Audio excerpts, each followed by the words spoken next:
Hi, welcome to Mindful Life, Mindful Work's Thoughtful Work Thursdays. My name's Jonathan Reynolds.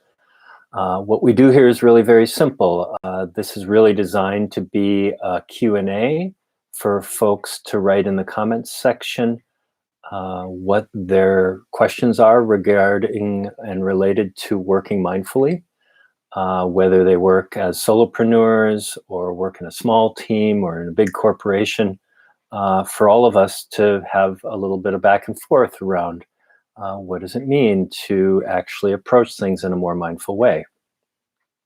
I think this is our third or fourth, maybe one of these, so we're just getting started and growing our followership. So in the absence of direct questions, I've been just speaking on a topic that might be useful to folks. And today what I'd like to touch on a little bit is relationships and networking. Of course, professional networking for our purposes. And if you haven't discovered already in your work life, relationships are almost the entire game. People are executing on whatever needs to be executed professionally and from a business perspective. And our capacity to relate to them in a way that feels authentic, doesn't feel weird and creepy and like, oh, we're only trying to get ahead financially or business-wise, is really important. And so how do you do that? A lot of people don't like networking because they feel like, oh, I'm always asking for something, or I'm always sort of positioning or angling for my thing. And it's important to do that, of course. It's important to share our value and see how this might work out professionally in any conversation. But how do we do that in a way that feels authentic, grounded, true, and not weird in some way? And so in my work with individual clients, for instance, I do something I call networking without asking.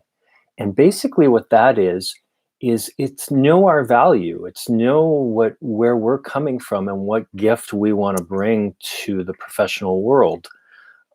Because when we do that, it's not about seeing if we can sell it to the other person. It's about, this is valuable enough to us that this is what we want to share. This is what we want to talk about and what we're interested in. And that's going to resonate with some folks and it's not going to resonate with other folks. But what's important for us, so we can sleep at night, so we can feel like we were in our integrity, we did our best, and we did something that we actually cared about, really getting clear on what sorts of conversations do I want to have and what do I want to share in those conversations? Whether it works out professionally or not, how can I come away from that conversation knowing that I honored what's important to me?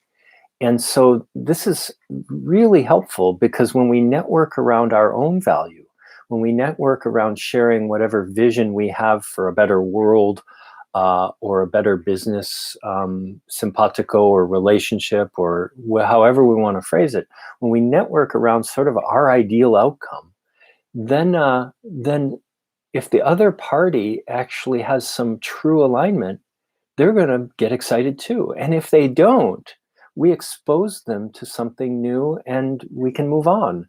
And maybe they circle back 3 months or 3 years or 30 years later, because now they realize or recognize that, oh, they care about what we care about and there's actual alignment. And so when we network around our own value, it's also a pruning away. We don't get into situations where we're just trying to convince each other that this is good business and financial wise. We're actually sort of chafing away the unnecessary. So I really like that. And I've made my whole career around that, really, through having half-hour phone calls with individuals, sharing what I care about, sharing how that shows up for me professionally. And when there's alignment, it's great. And when there's not alignment, it's also great because it's clarity. It's clear that, oh, this isn't going to move forward. So that's the first thing I'll say around sort of individual networking. Around relationships and developing relationships with other businesses, it's not so dissimilar. Of course, it's a different scale and different scope. And it's more complex. And yet, if we show up just trying to guess what the other wants and trying to say what's right, instead of saying what's true, for us, then even if it works out, we find ourselves down the road oh, this was just a contrived, manipulated situation to get the sale. And now the work's no fun, and it's no surprise to anyone it's no fun because there wasn't true alignment.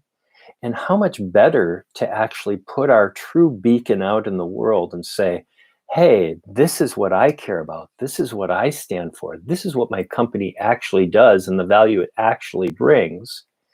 And if you want it, great.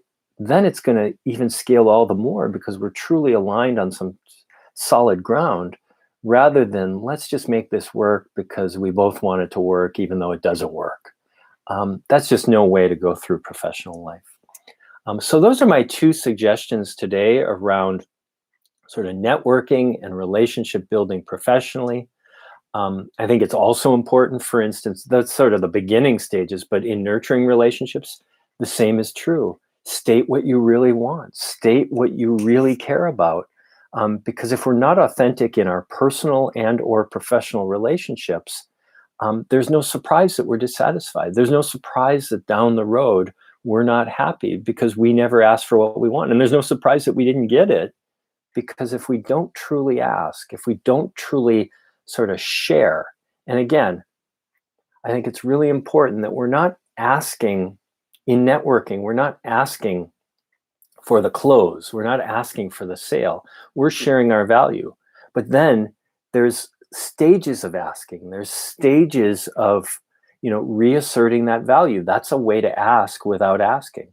Oh, this is what's important to me. If the other side rolls his eyes when you say what you care about the most, well, there's your answer.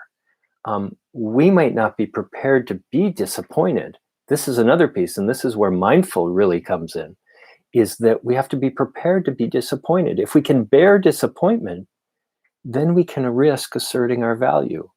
If we can't bear being disappointed, then we're always sort of hedging our bets. We're always playing safe around, oh, I can't really be me in this relationship because if it doesn't work out, it'll be too painful. The moment we can bear disappointment in relationship, then we can really come forward strong. And that doesn't mean harsh, that doesn't mean brazen, that doesn't mean like inappropriate, but firm and strong and in our power. The moment we can bear disappointment, we can fully show up. So I hope these suggestions, I hope these recommendations around how to network mindfully, network without asking, and how to sort of build relationships, business to business, authentically and with sort of a true sort of honoring of ourselves. When we honor ourselves, we also are fully honoring the other because we're accepting that they're mature enough to handle our truth. I hope these recommendations, that you find them useful in some way and that you apply them. So hope that this was useful and hope to see you at a future Mindful Life, Mindful Work, Thoughtful Work Thursday. Again, my name is Jonathan Reynolds. If you decide to share anything on social media regarding this series, please use the tag MLMW Thoughtful Work, and I hope to see you at a future Thursday. Take care.